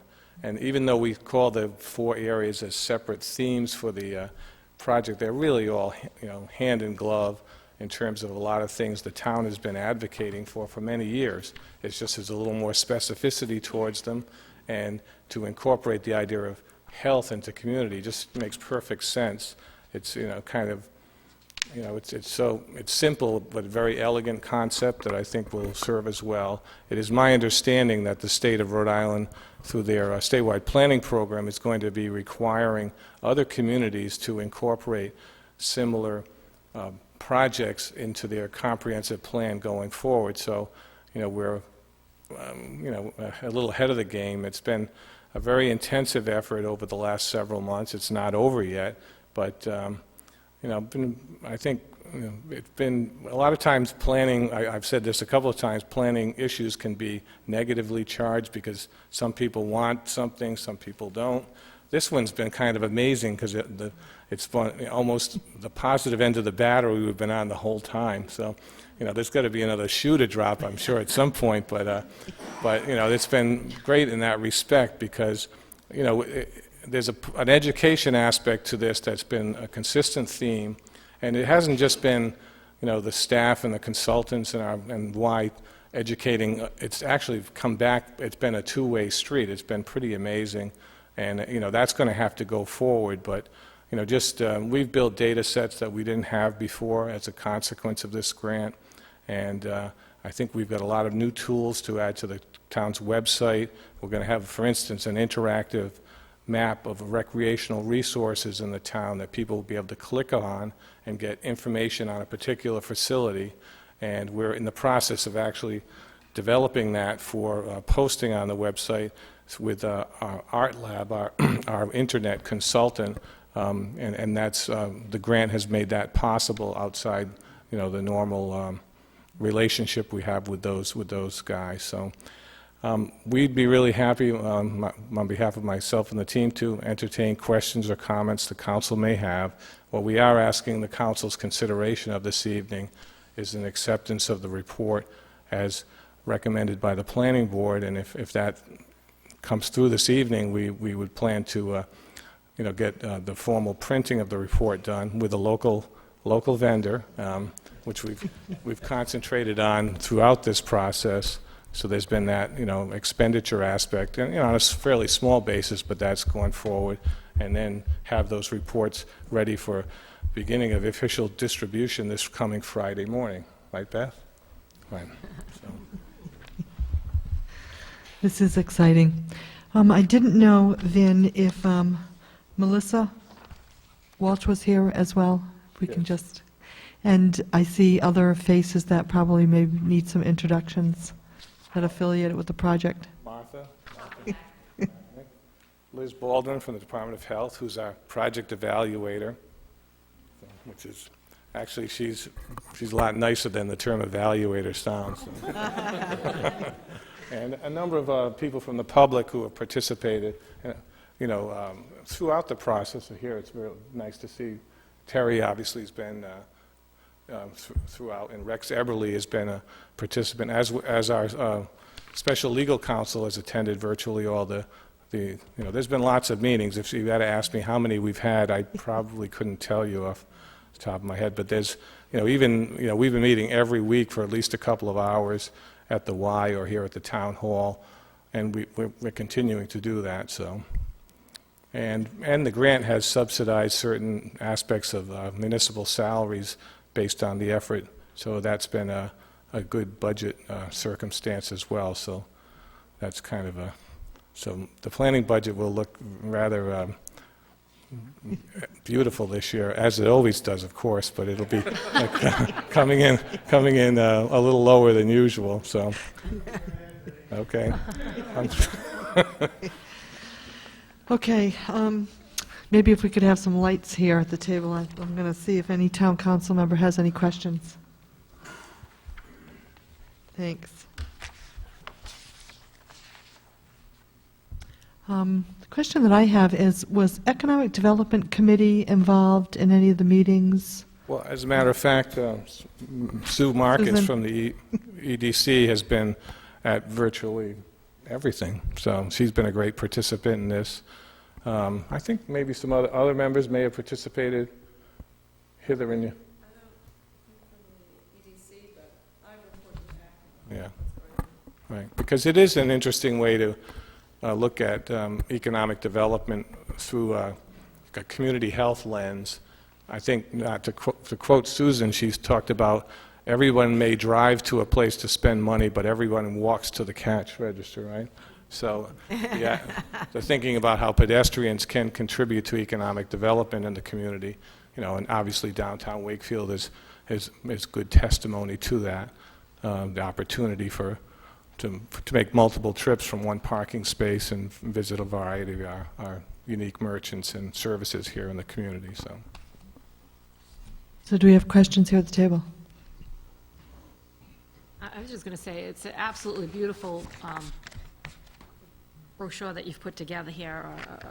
I have to compliment you on the pictures, the detail. It really is just a very, very nice and very engaging piece that I think will pull a lot of people in, which I'm sure that you planned that way.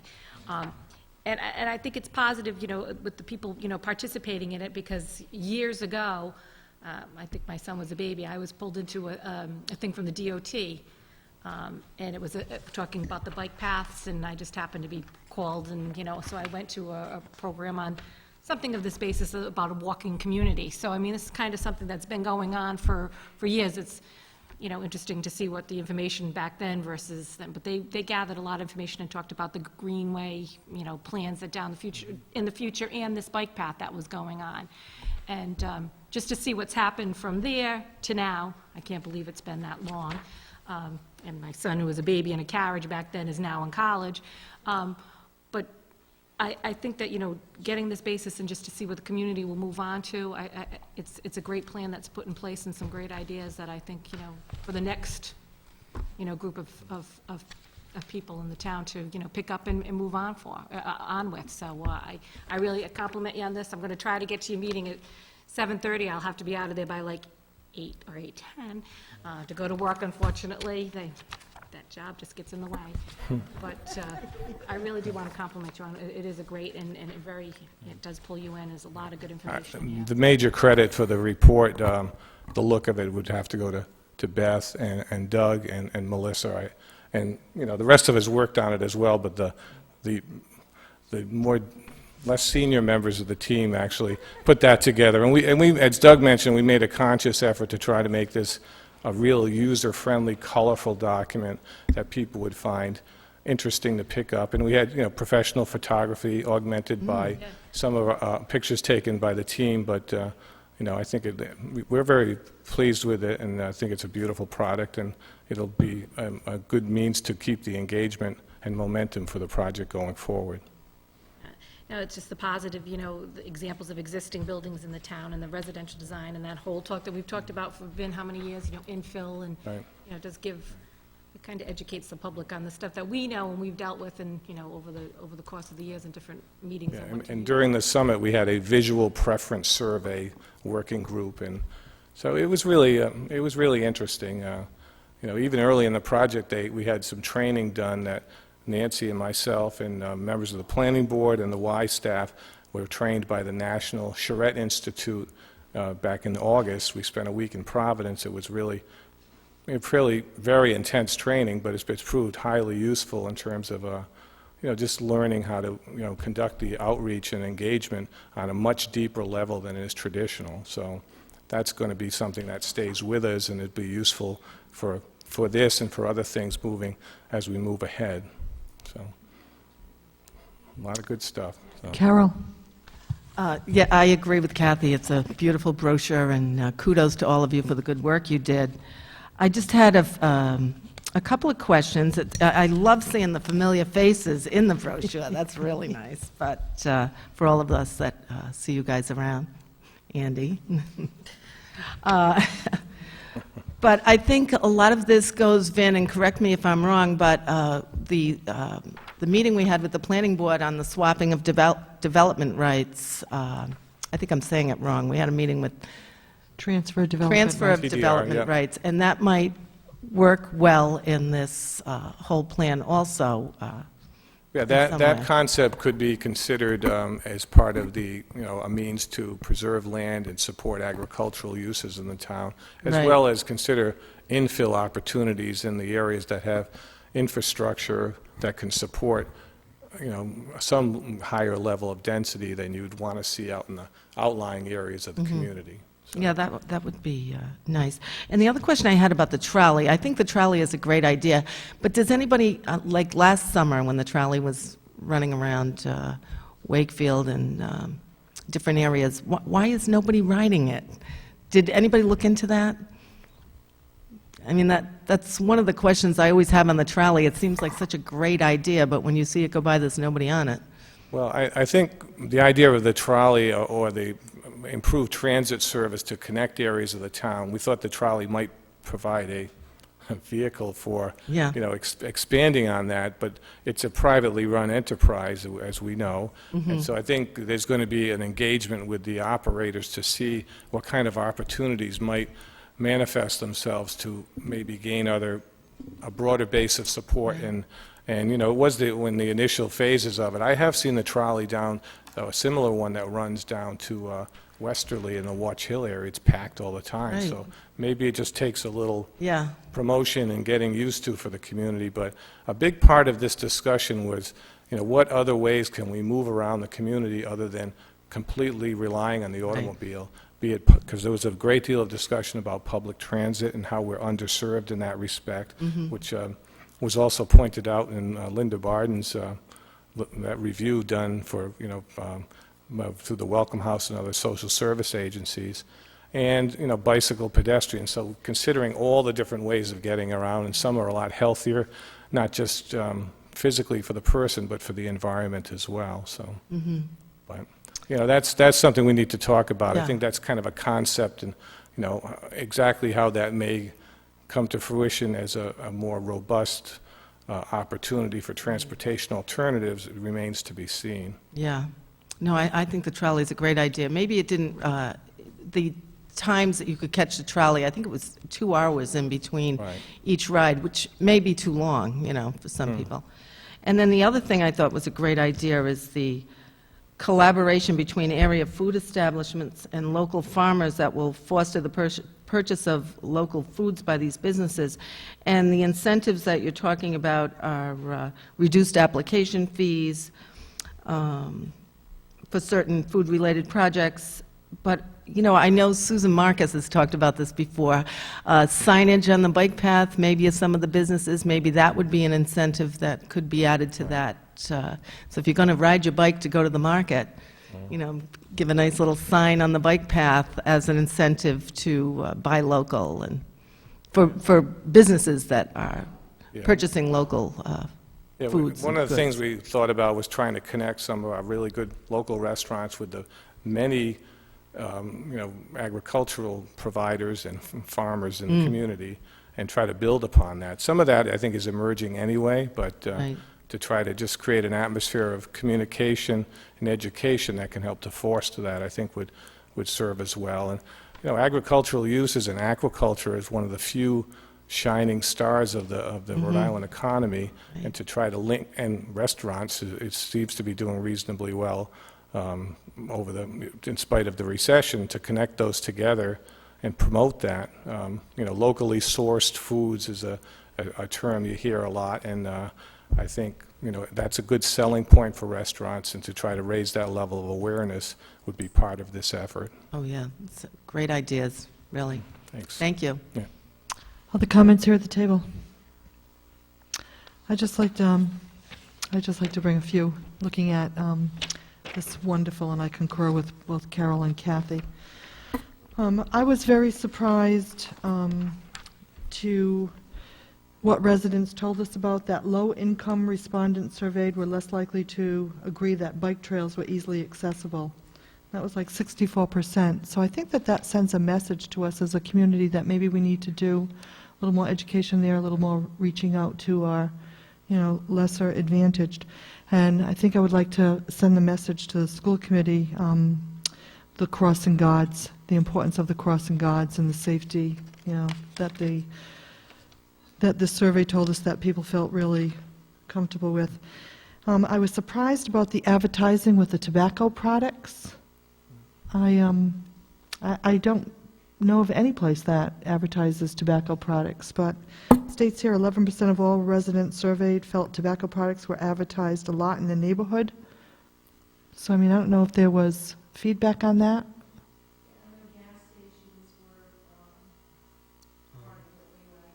So it's gas stations. Or convenience stores as well. It could be relating to poster materials they may see in some of those establishments, but some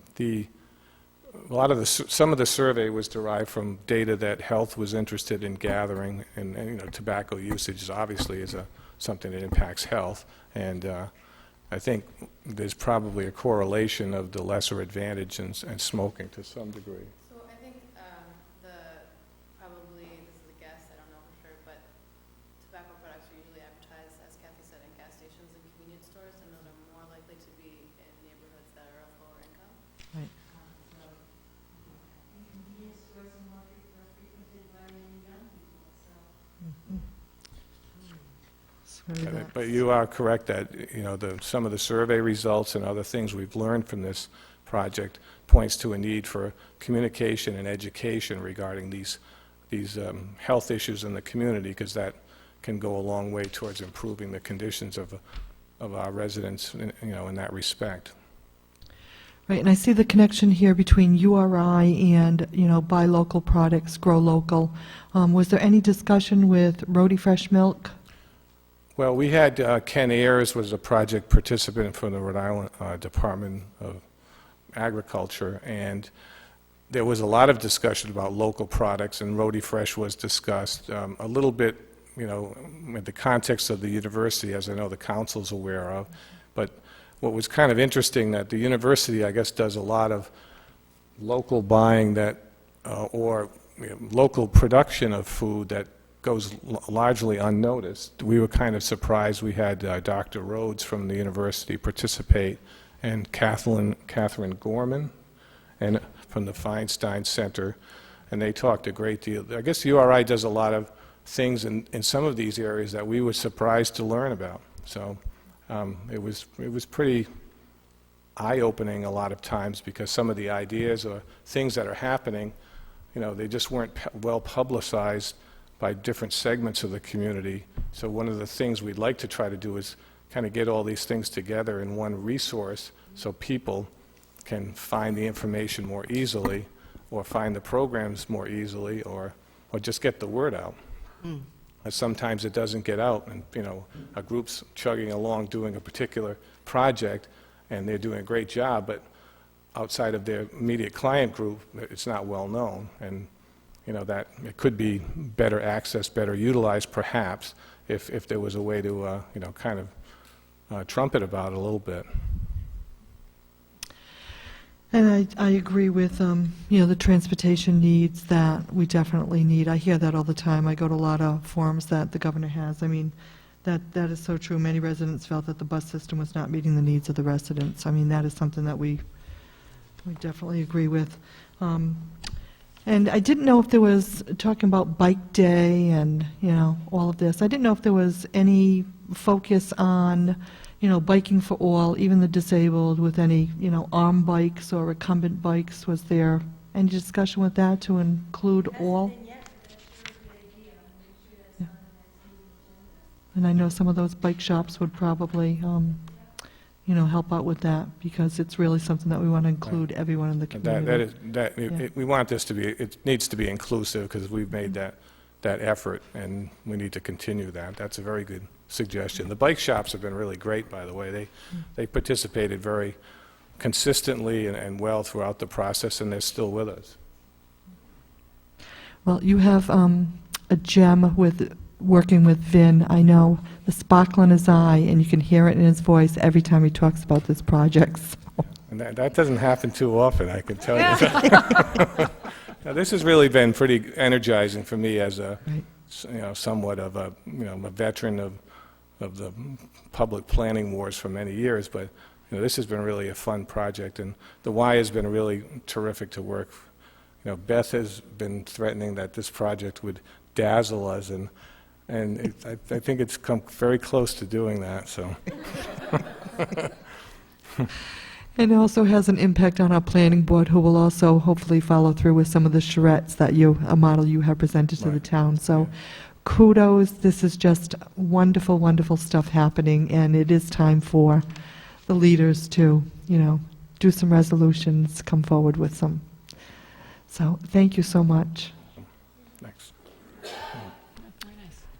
Jim, did you have a question? No, should we move for acceptance Okay. of this report so I'm they can ready. have this thing published and ready for Friday morning?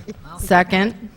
Is that a motion, Jim? Yes, that was a motion. Okay, then I'll second it. Motion and a second. All in favor? Aye. Opposed, abstention, motion carries 500. At this time, we have new business item H. And I'm going to turn it over to Carol because I'm going to recuse myself. So new business item H. A resolution authorizing the town clerk to advertise for order of notice a public hearing relative to an application for expansion of a license to keep and sell alcoholic beverages in South Kingstown in accordance with the general laws of 1956 as amended as follows.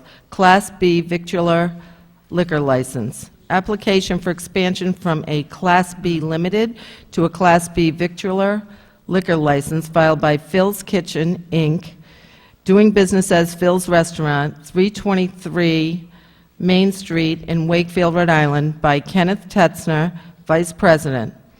Applicant also requests permission to expand the area in which alcoholic beverages may be served to include a modification to the second-floor dining area, a walkway, a proposed roof deck dining area on an adjacent building, and a proposed theater in an adjacent building in accordance with special use permits granted by the Zoning Board of Review on July 21st, 2010, April 20th, 2011, and February 21st, 2012, and is further defined in the site plan dated March 5th, 2012, on file in the town clerk's office. Steve, would you like to, do we want to talk about this, or? Okay. Do I have a motion? I move approval of new business item H. Second. All in favor? Aye. Aye. Opposed? Motion carries 4-0 with one recusal. Thank you. Which concludes all the items on the agenda. Anything for the good of the order? Any further comments from the public before we close our meeting? Motion to adjourn? Motion to adjourn. Second. All in favor? Aye. Opposed, abstention, motion carries 500. Motion, meeting adjourned at 9:30.